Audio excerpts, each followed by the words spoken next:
Don't say fuck or bugger. Stefanovic's video that's got like what 12 million views, 60 million, I was 12 million views. Yeah, I thought it was bigger than that for some reason. You've got Peter Oborne, the guy who wrote The Assault on Truth, releasing books that he is giving to the Speaker of the House about proving that Johnson's lied. You've got all of this happening, and you've got the Tories not even correcting people when they say they voted against Labour in the council elections because Labour have ruined the hospitals and the prison. And it's just like, they've got no fucking power, Kevin. Like, they've got no power. And it's just, it's frightening. Like, I can't watch the news now. I try to avoid the news. I watch a bit of Channel 4 news here and there, or I'll listen to LBC and things like that, and I'll listen to the headlines. But it's got disturbing now.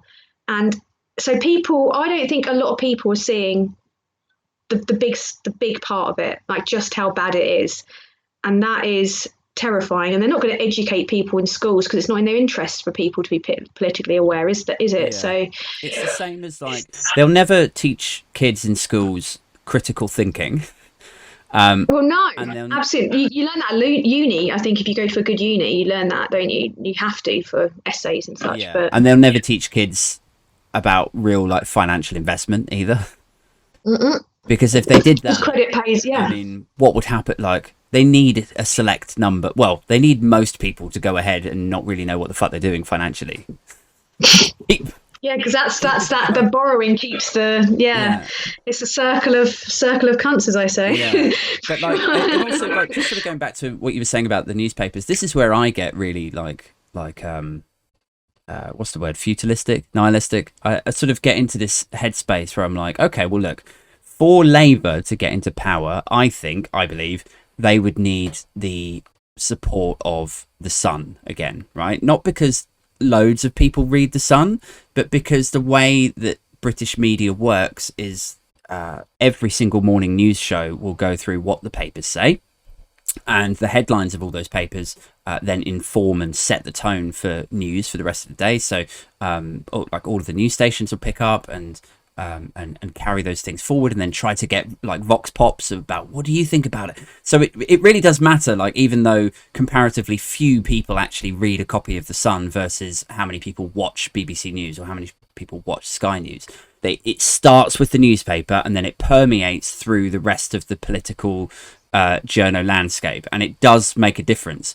And in the same way that Blair and Alistair Campbell won over the Sun, Murdoch, back in the day, and then won power, I actually think, depressingly enough, you would need to perform some sort of similar operation now for Starmer or someone. Yeah, I agree.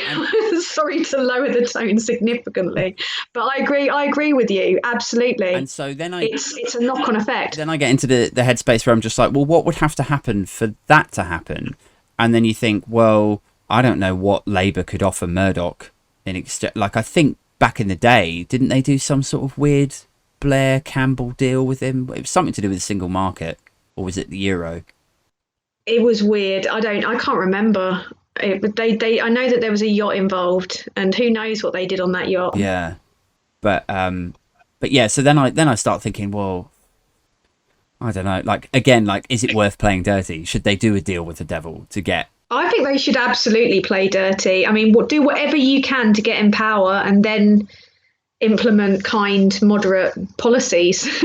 That's that I think so. And oh god, I suppose in Tory circles, I would love it. It's different. It's the in Tory circles, it's the opposite, isn't it? It's like, say the medium stuff to get in power, and then once you're in power, do the really evil. Yeah, unleash the hell.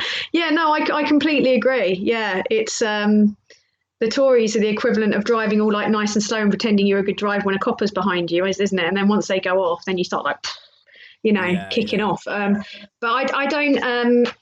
I just, more and more, like, at the moment, I just find myself going, I don't know what to do. I mean, I think what you're saying is correct about the tabloids being on side, because they are massively powerful. I mean, they're in every shop in the country, and what's on that headline, even if it's just they read the headline on the front of the paper, it makes a difference. Like, I thought finally the turning point was the Mail turning a bit on Johnson. I thought, right, we're onto something here. I thought, right, finally my day has come. I was in a brilliant mood for about 2 days, and then it just like it started kind of shuffling off a bit, and I was like, hang on, where's this momentum going? Why aren't they keeping it up? You know, you've got Tory dictatorship trending for the 5th consecutive day on Twitter. You've got all this happening here. And yet, literally a week after, he said one of the most callous things you can say about people that have died. People vote overwhelmingly for Conservatives, even in really deprived areas. And it's, well, especially, I suppose, because that's where they fail the education system the most, isn't it? And that's where they destroy the councils the most and take away most of the public services. And it's just... what could it take? I mean, I think it could get to a point where he could do a poo on a homeless person on camera, and they would blame the homeless person for being in the path of his poo. Like, I think that's literally what it would come to. I think you're being like too generous there. I actually think people at this point, the people that come into the comments section have convinced me that actually people are a lot meaner and nastier, and so if they saw Johnson shitting on a homeless person, I think they would all look at each other and they'd be like, oh, well, we've all wanted to do it really, haven't we? You know?